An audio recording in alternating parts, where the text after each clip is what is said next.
Alrighty. Hello and welcome to the Weekly Word, where each weekday we read one chapter of the Bible together, starting in the Old Testament and working our way through all the way to Revelation. Today we'll be reading from the book of Genesis, and we're going to be in chapter 2.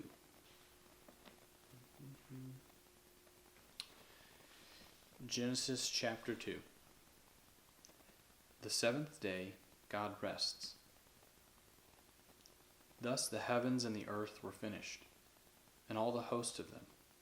And on the seventh day God finished his work that he had done, and he rested on the seventh day from all his work that he had done. So God blessed the seventh day and made it holy, because on it God rested from all his work that he had done in creation. These are the generations of the heavens and the earth when they were created, in the day that the Lord God made the earth and the heavens, when no bush of the field was yet in the land, and no small plant of the field had yet sprung up. For the Lord God had not caused it to rain on the land, and there was no man to work the ground. And a mist was going up from the land and was watering the whole face of the ground. Then the Lord God formed the man of dust from the ground, and breathed into his nostrils the breath of life. And the man became a living creature. And the Lord God planted a garden in Eden, in the east, and there he put the man whom he had formed. And out of the ground of the Lord God made to spring up every tree that is pleasant to the sight and good for food. The tree of life was in the midst of the garden, and the tree of knowledge of good and evil. A river flowed out of Eden to water the garden, and there it divided and became 4 rivers. The name of the first is the Pishon.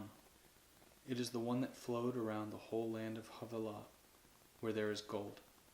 And the gold of that land is good. Bdellium and onyx are there. The name of the second river is Gihon. It is the one that flowed around the whole land of Cush.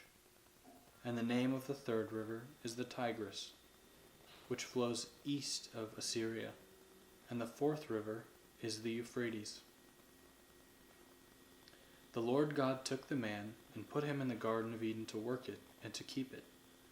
And the Lord God commanded the man, saying, You may surely eat of the tree of the garden, but the tree of the knowledge of good and evil you shall not eat. For in the day that you eat of it, you shall surely die. Then the Lord God said, It is not good that the man should be alone. I will make a helper fit for him. Now out of the ground the Lord God had formed every beast of the field and every bird of the heavens, and brought them to the man to see what he should call them. And whatever the man called every living creature, that was its name. The man gave names to all livestock, and to the birds of the heavens, and to every beast of the field. But for Adam there was not found a helper fit for him. So the Lord God caused a deep sleep to fall upon the man, and while he slept, took one of his ribs and closed up its place with flesh. And the rib that the Lord God had taken from the man, he made into a woman, and brought her to the man. Then the man said, This at last is bone of my bones, and flesh of my flesh. She shall be called woman, because she was taken out of man. Therefore, a man shall leave his father and his mother, and hold fast to his wife, and they shall become one flesh.